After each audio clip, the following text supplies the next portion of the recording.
போட்டி திருப்படிக்கும் மாணவர்களுக்கு வணக்கம். நம்ம கம்மிங் 28 அதாவது நாளைக்கு பார்த்தீங்கன்னா சண்டே கோயம்புத்தூரில் பார்த்தீங்கன்னா ஃப்ரீ டெஸ்ட்டு கால்.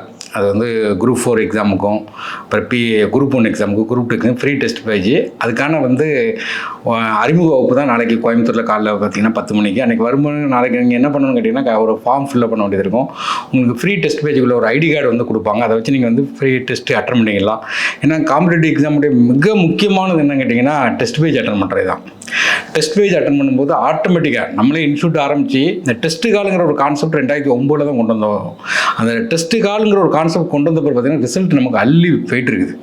365 நாளுமே ஏதோ ஒரு எக்ஸாம் நடந்துகிட்டே இருக்கும். பேங்க் எக்ஸாம் நடக்கும், ரயில்வே எக்ஸாம் நடக்கும், டிஎன்பிசி எக்ஸாம் நடந்துகிட்டே இருக்கும். அந்த டெஸ்ட்டுங்கிறது ஏன்னா ஒரு எக்ஸாமுக்கு சக்ஸஸ் பண்ண தேவை என்னென்னா டெஸ்ட்டு தான்.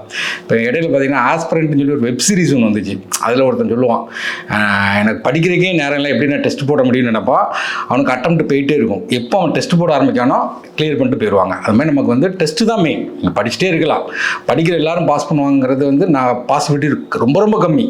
ஆனால் டெஸ்ட் போடுற எல்லாரும் பாஸ் பண்ணிடுவாங்க. ஒரு டெஸ்ட்டை கூட மிஸ் பண்ணிடக்கூடாது. அதுக்கு ஒரு புதுசாக ஒரு இனிஷியேட்டிவ் தான் கோயம்புத்தூர் மக்களுக்காண்டி பார்த்தீங்கன்னா நம்ம ஒரு புது இனிஷியேட்டிவ் தான். என்ன கேட்டிங்கன்னா அந்த டெஸ்ட் பேஜுங்கிறத எல்லாருடைய வேண்டுதலுக்காண்டி நம்ம வந்து ரெடி பண்ணியிருக்கோம். அது வந்து கம்மிங் 28 சண்டே பார்த்தீங்கன்னா காலைல 10 மணிக்கு. இதோடு சேர்த்து நமக்கு வந்து அறிமுக வகுப்பும் நடக்கும்.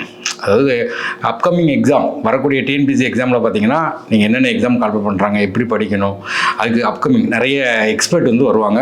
வந்து கனிமுருகன் சார், ராதாகிருஷ்ணன், பாலகுரு, ராஜா சார் எல்லாரும் வந்து உங்களுக்கு வந்து ஒரு கிளியர் ஒரு ஐடியா கொடுப்பாங்க. இந்த சான்ஸ் மிஸ் பண்ணிடாதீங்க. ஏன்னா நம்ம 2023 எந்த எக்ஸாமே டிஎன்பிசி எழுதலை. ஏன்னா குரூப் 4 எழுதலை, குரூப் 2 எழுதலை, குரூப் 1 மட்டும் அது பழைய கால்ஃபர் தான்.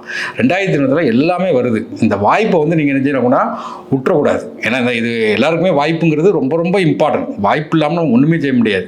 அதனால் இந்த டெஸ்ட் பேஜுங்கிறது ரொம்ப இம்பார்ட்டன்ட், அல்டிமேட்.